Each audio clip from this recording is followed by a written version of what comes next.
Today we're doing something we haven't done in a long time, and last time I did, I upset quite a few people. An experimental ADC build.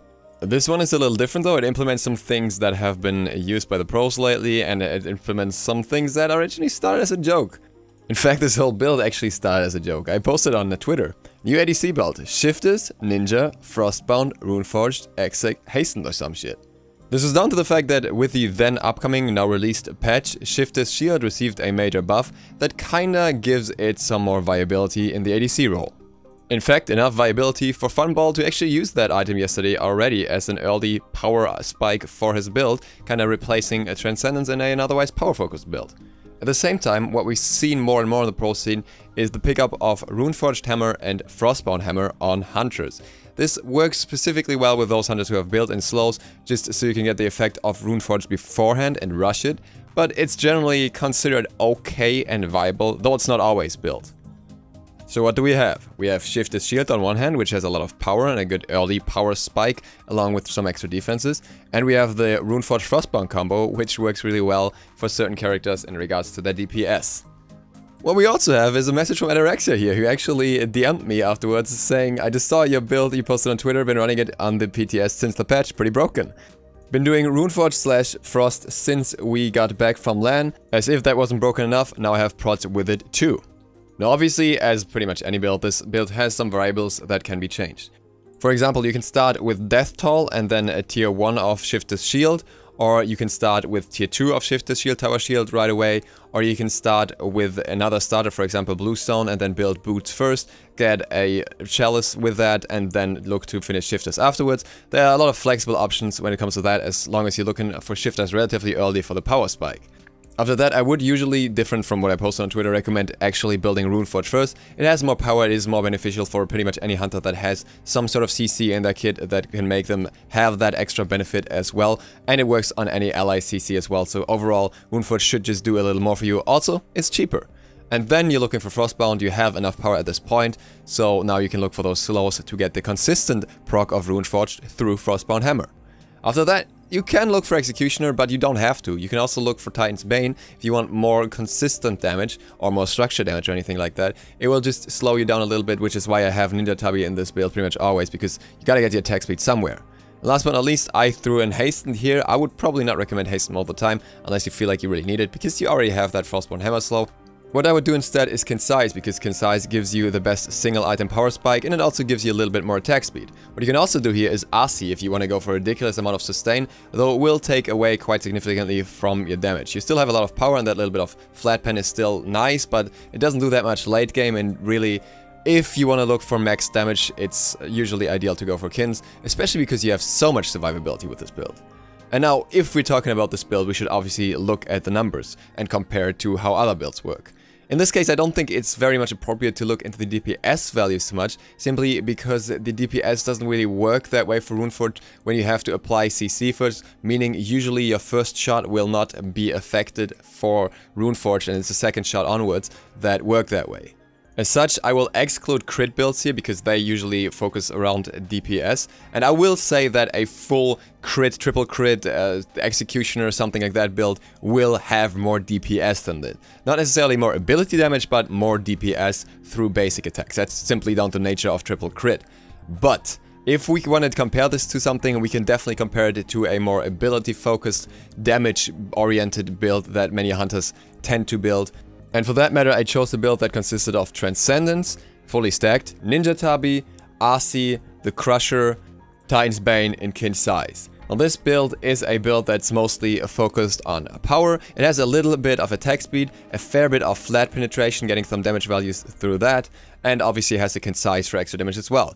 The reason I chose these items is because they're absolutely equal in price with the other build. There are 3 items that are different: Frostbound Hammer, Runeforged Hammer, Shifter's shield versus Transcendence, RC, and Crusher, and all of them end up at 6,650 together. This makes comparison a lot easier. Now obviously I could have used Eveline in the 10 build for a little higher damage there, but realistically I believe RC is something you would look for more late game. Also, it allows you to compare the defensive option a little better in terms of sustain, and it makes it a lot easier to compare because Eveline just has those 3 hits for the damage to stack up.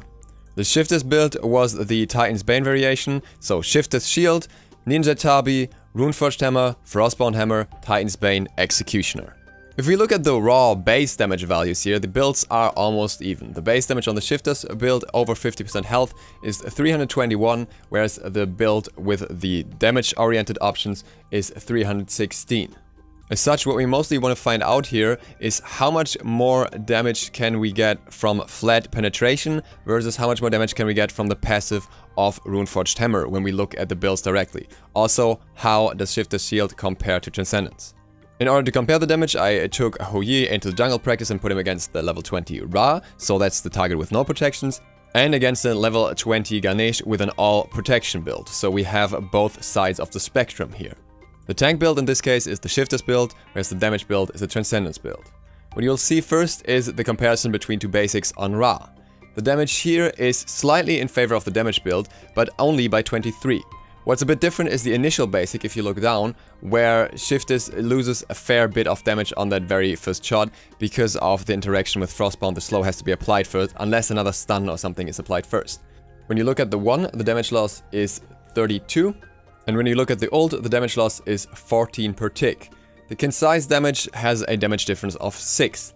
So overall, the damage from the tank build is slightly lower. Not really a surprise given that we have a lot of flat pen here and only a little more power on the Shifter's build to compete with it. If you look at the basic attacks, if we do like a bit of a combo, more like a normal situation where you would have some basic attacks plus abilities, then we'll have 4 basics for 1018 damage in the tank build, versus 4 basics from the damage build with a 1144 damage here. And yes, this factors in the lost damage through the initial basic. The ult ticks also have a little bit of a difference. It's 725 damage versus 795 damage. If we throw another 1 into the equation without any bounces, then we will end up with a total damage of 2072 versus a total damage of 2300 with the damage build. This is, in all honesty, a very small difference, all things considered. We're talking less than 250 damage difference, and the only benefit that is a bit in favor of the damage build aside of that is a little more attack speed. We're talking about like 0.33 here. This attack speed difference may make you wonder why I am putting 4 basics for both. The reason is quite simple. One of these builds has Frostbound Hammer. In direct trade against another hunter, they will have less attack speed, so it matches out evenly. In a trade against anyone else, you have a higher chance of hitting a basic because the enemy is slowed, whereas the other build has nothing of that sort that would enhance your chances of hitting someone. But before we dig any deeper in the direction of the boxing stats, let's look at a tank build. Versus the Ganesh, the damage looks a little different. You see all the values here, it's basically the same thing that we're going through, and you will see that some of the damage is higher in favor of the tank build, of the Shifter's Runeforged build. For example, a basic after the initial basic will deal more damage, the 1 will deal more damage, the ult will deal slightly less damage, literally a single damage per tick, and concise will deal the same amount of damage. If you look at the DPS in total, if we do the same combo as before, you'll actually notice that the total damage of the tank build is 10 higher. So it's pretty much the same with both builds here. And again, you have the slow in one and you have a little more attack speed in the other, but it really doesn't make much of a difference. In late game, you will rarely see a target without any protections aside of maybe the mage when there are no auras around or the enemy hunter. And as such, the damage values are often a little bit closer to this than to the other side. But that's just the damage values. Now let's look at the survivability we get out of these extra items. Obviously, in one will be of RC that we can't really factor in here, so that's worth pointing out. One of the builds, the damage build, has RC and that works in its favor. But the rest of the stats are a different story. The Shifter's build has 2590 HP, whereas the damage build has 2026 HP. A reminder that is roughly 2 more basics if we go according to the Ra build. The Shifter's build also has 84 physical protections, whereas 69 of the damage build. It has 63 magical protections, whereas 48 of the damage build. But those are only the values when we're talking about a state where the hunter is above 50% health. If we go below that, we're talking about 119 physical protections and 98 magical protections, and this is before any aura is applied to the hunter. On top of that, you have more health, so you're gonna survive a lot more basics overall. The minimum base damage obviously drops down a little bit in the moment to 286 versus the 316, but honestly that is not that much. Yes, it's a damage drop, but especially when your damage also comes from sources like Kinsize and Runeforged, it is not a big issue. So overall, you have a little bit less damage, but a whole lot more survivability. And not only that, you generally have a better power curve as well. Shifter's Shield gives you more early power and more early protections than Transcendence, gives you much better boxing potential overall. Runeforged Hammer then does the same thing, it gives you more health on top of that and interacts very nicely. If you have a Death Toll in there, it also works together with that and you have even more survivability. So all of these things really work in favor of this build, aside of the obvious fact that it's also not falling behind much in DPS late game. I would not say this is the be-all end-all build, because it obviously doesn't work as well for every hunter. It's mostly for those hunters who already make use of ability-focused builds. Think Hou Yi, think Cupid, think Skadi, think Carnonos, whereas gods like Apollo would not make as much use of it. There are some debatable in-between cases, like for example Ram, who can maybe make use of it, but really doesn't work too well with Shifter's Shield. But overall, this is great for any hunter who has A, some sort of CC in his kit that allows him to proc the Runeforged passive, and B, scales well with power. And there are lots of those. Well, this may not be good in every environment, because in certain scenarios you just need maximized damage on a hunter, and like I said, in that case crit is better. I do believe that especially in casuals or ranked, this is a very good build, as it allows you to be a bit more independent of your team. You can take trades better, you can survive a little better if you get focused out a lot, and you still deal high amounts of damage. Like I said, that doesn't change. You just need to make sure that you somehow apply the Runeforged passive. If that doesn't happen, then obviously the build falls off a lot, and certain hunters may suffer from that. Before I close this video off, I wanted to make a very quick mention of Into the AM, who have brought out some Smite merch. I'm an affiliate for them, and I just wanted to let you know that this stuff exists now. They have quite a few cool designs that were asked for by the community in earlier times, for example the Uller hoodie or the Bakasura hoodie. My referral link for them is down below, and if you use the code Duke, then you also get 10% off. Just throwing that out there in case you were interested and didn't know yet. With that, thank you guys for watching. I hope this was insightful, I hope this was informative.